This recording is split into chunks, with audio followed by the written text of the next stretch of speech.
أعوذ بالله من الشيطان الرجيم. بسم الله الرحمن الرحيم. ياسين والقرآن الحكيم إنك لمن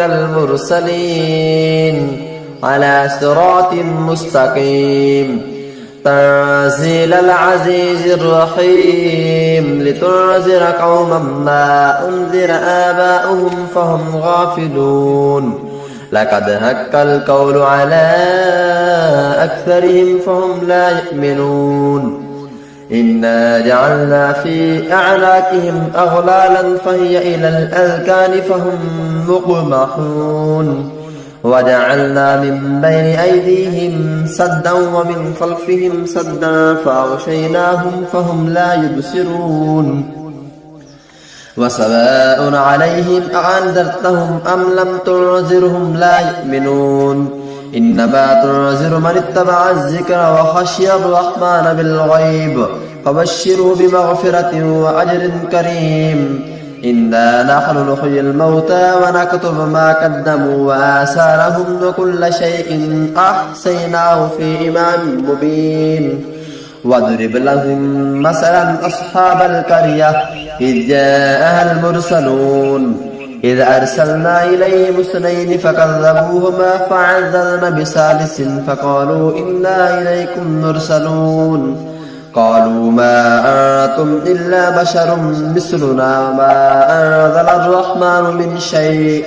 إن أنتم إلا تكذبون ربنا يعلم إنا إليكم لمرسلون وما أرينا إلا البلاغ المبين قالوا إنا تطيرنا بكم لئن لم تنتهوا لنرجمنكم ولا يمسنكم منا عذاب أليم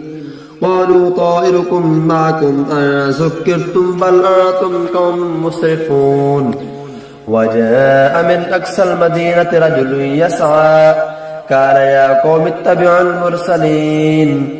اتبعوا من لا يسألكم أجرا وهم مهتدون وما لي لا أعبد الذي فطرني وإليه ترجعون من دونه آلهة إن يردني الرحمن بضر لا تغن عني شفاعتهم شيئا ولا ينقذون إني إذا لفي ضلال مبين إني آمنت بربكم فاسمعون قيل ادخل الجنة قال يا ليت قومي يعلمون بما غفر لي ربي وجعلني من المكرمين وما أنزلنا على قومه من بعده من جند من السماء وما كنا منزلين إن كانت إلا صيحة واحدة فإذا هم حامدون يا حسرة على العباد ما يأتيهم من رسول إلا كانوا به يستهزئون ألم يروا كم أهلكنا قبلهم من القرون أنهم إليهم لا يرجعون وإن كل لما جميع لدينا محضرون آية لهم الأرض الميتة أحييناها وأخرجنا منها حبا فمنه يأكلون فيها جنات من نخيل وأعناب وفجرنا فيها من العيون ليأكلوا من ثمره وما عملته أيديهم أفلا يشكرون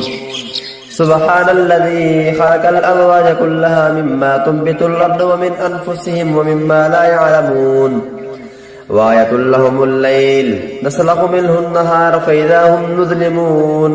والشمس تجري لمستقر لها ذلك تقدير العزيز العليم والقمر قدرناه منازل حتى عاد كالعرجون القديم لا الشمس ينبغي لها أن تدرك القمر ولا الليل سابق النهار وكل في فلك يسبحون وآية لهم أنا حملنا ذريتهم في الفلك المشحون وخلقنا لهم من مثله ما يركبون وإن نشأ نغرقهم فلا صريخ لهم ولا هم ينقذون إلا رحمة منا ومتاعا إلى حين وإذا قيل لهم اتقوا ما بين أيديكم وما خلفكم لعلكم ترحمون وما تأتيهم من آية من آيات ربهم إلا كانوا عنها معرضين وإذا قيل لهم أنفقوا مما رزقكم الله قال الذين كفروا للذين آمنوا أنطعم من لو يشاء الله أطعمه إن أنتم إلا في ضلال مبين ويقولون متى هذا الوعد إن كنتم صادقين ما ينظرون إلا صيحة واحدة تأخذهم وهم يقسمون فلا يستطيعون توصية ولا إلى أهلهم يرجعون ونفخ في السور فإذا هم من الأجداث إلى ربهم ينسلون قالوا يا ويلنا من بعثنا من مركزنا هذا ما وعد الرحمن وصدق المرسلون.